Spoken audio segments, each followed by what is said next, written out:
hard to stay awake when you've got air quality like we're seeing today, but I'll try and get through this as quick as I can because I know we're running a little bit behind schedule.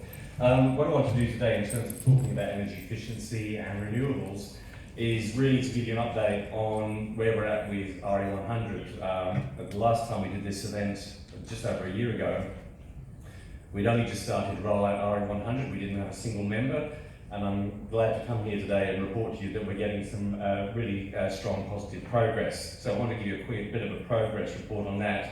For those of you who don't know, RE100 was started by the Climate Group and in partnership with CDP, so the Climate Group lead this globally, and I run the organisation, the charity Do Something, and we're running it for them here in Australia. And the actual initiative itself was started in partnership with IKEA and Swiss Re. So right from the beginning of RE100, we had corporate partners on board. So what is RE100, in case any of you are not aware? Basically, it's the world's most influential companies that have come together to commit to sourcing 100% of their electricity consumption from renewable sources. Now, these are the five, I want to talk just about 5 of our members that we have up here on screen. And what's good about these organisations is it shows you the kind of the brand clout of the membership that we have at RE100. You know, everyone's interacted with Microsoft at some point, everyone's eaten a Mars bar, everyone's done a Google search, everyone has either used an iPhone or used iTunes. If you've got kids, you've trodden on a Lego block. So it's one of those, all of us touching these kind of brands. What's unique about these 5 brands is that they've already gone 100% renewable with their electricity sourcing entirely around the world. So we've got dozens of members who've already achieved that 100% renewable energy target. And in many cases, they're saving a very large amount of money. And that's something I want to come to talk to in a second. These are the 219 companies that we've now got on board around the world. As you can see, we've got a huge number of really mainstream names. You've got, I'm just looking here, you've got AB InBev, you've got Unilever, you've got Fujifilm, you've got Swiss Re, General Motors, BMW Group, H&M, Panasonic. There's this huge list of major global brands who've all come together to have this 100% renewable commitment. So in total now, 219 companies. I have to keep, every time I do a speech, I've got to update this slide because we've got some major new company that's joined around the world. So who's joined up in Australia? We've had great momentum in our first year here. So the big target we had for ourselves was, can we get the big 5 banks on board, signed up, joining to commit to 100% renewable energy? The great news is we've actually managed to do that. As you can see, we've got Westpac, Commonwealth Bank, ANZ, NAB, National Australia Bank, and Macquarie, and we've also got Bank Australia as well. And Bank Australia have already gone 100% renewable with their electricity sourcing. On top of the major banks, we've now also got yesterday, or last Friday, we announced that Mirvac had joined, our first major property company. We also have, as you saw with Mike Cannon-Brooks earlier today, Atlassian have come on board, and Mike's been a great supporter. We actually had an event for members and would-be members just over 2 weeks ago at Atlassian with Mike and Michael Liebrick, from the founder of Bloomberg New Energy Finance. We had over 125 senior corporate executives turn up, wanting to know more about how their companies could get involved in renewable energy. So we've certainly, I think we've passed the tipping point for companies to get involved. The simple fact is, we know that from energetics research, that if you're going with a well-negotiated PPA, you're looking at a saving of 15 to 47% on the electricity component of your energy bill. So as I said at the event a couple of weeks ago, if you're a corporate and you are not looking at PPAs, you're not doing your job properly, you're not acting in the interest of shareholders, and therefore if you're doing that, maybe if you're standing in the way of that, you're standing in the way of an improved bottom line, because we know you will make savings with renewable energy. And QBE Insurance have also come on board. So that's 9 companies, and I'm very glad to announce today that we've got a brand new member, which takes us into double digits. So we've now got 10 major companies that have committed to go 100% renewable, and that company is Dexus. So great to have them on board. So we've now got two major property companies. So we've got the big five banks, and the next target we have is to get the big five, five big property companies on board at least. I think that's looking very, very good now with the conversations we're having with different companies are going very well in the property sector.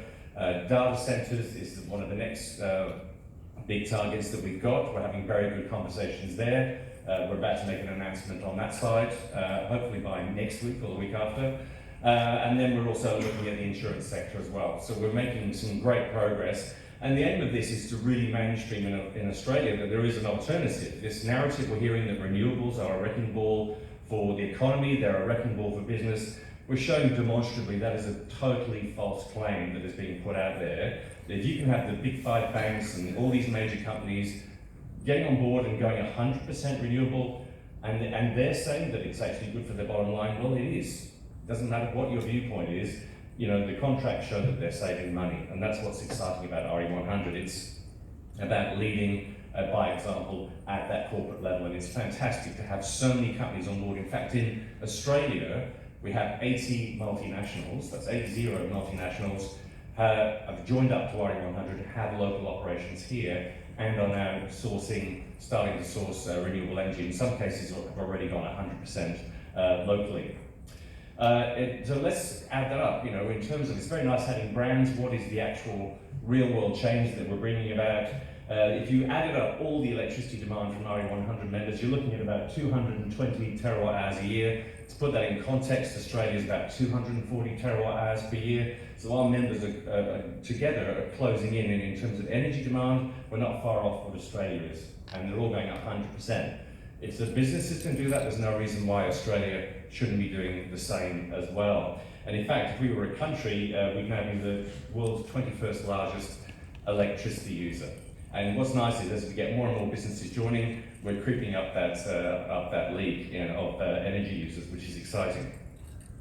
Now, what I want to do, because I'm sensitive to the fact I can't give you the normal full presentation, but I want to show you two very quick videos to show how RE100 members are mainstreaming renewable energy. And this is something that we have it as a plan for RE100 in Australia, is to work with our members to get TV ads out there about how that company is using renewable energy, to get out there to customers, to stakeholders, to employees. And Mike Cannon-Brooks earlier talked about just how incredibly positively his team are responding to the fact that they've got this 100% target and they're really going for it.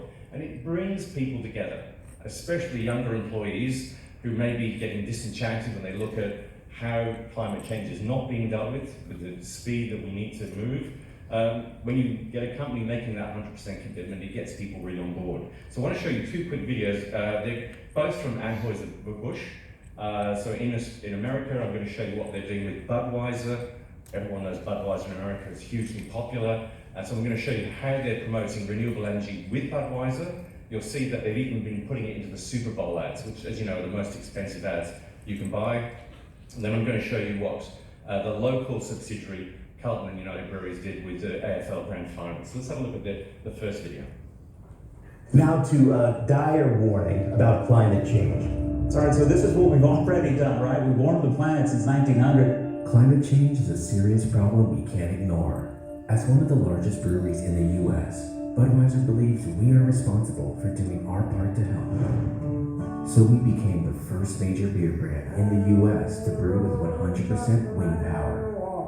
To make that happen, we built our own Budweiser wind turbine farm at Thunder Ranch in Oklahoma, so that every single Budweiser from across our 12 breweries is now brewed with 100% wind power.